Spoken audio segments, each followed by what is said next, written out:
হাতে বাকি আর মাত্র কয়েকটা দিন, তারপরেই ব্যারাকপুর কেন্দ্রে অনুষ্ঠিত হবে লোকসভা নির্বাচন। আর তার আগে ক্রমশ বাড়ছে ব্যারাকপুরের প্রার্থী ও দলীয় নেতা মন্ত্রীদের বাকযুদ্ধ। রবিবার বিজেপি প্রার্থী অর্জুন সিং এর হয়ে প্রচার করেন প্রধানমন্ত্রী নরেন্দ্র মোদী।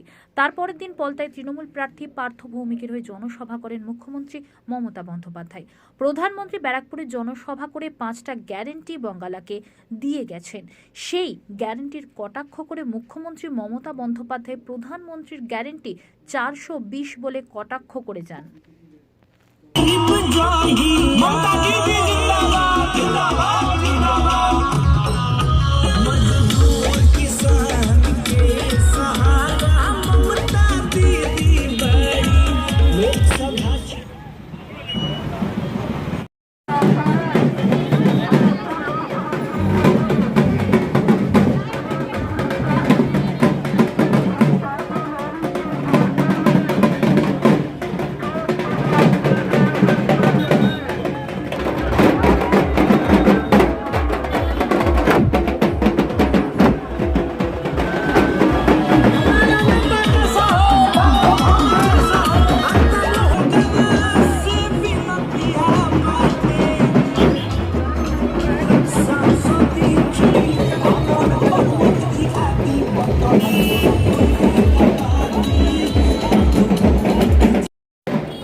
আর হাতে গোনা কটা দিন এতক্ষণ প্রচার করছেন, কিভাবে আছেন, কিভাবে দেখছেন এই মুহূর্তে, কতটা কনফিডেন্ট?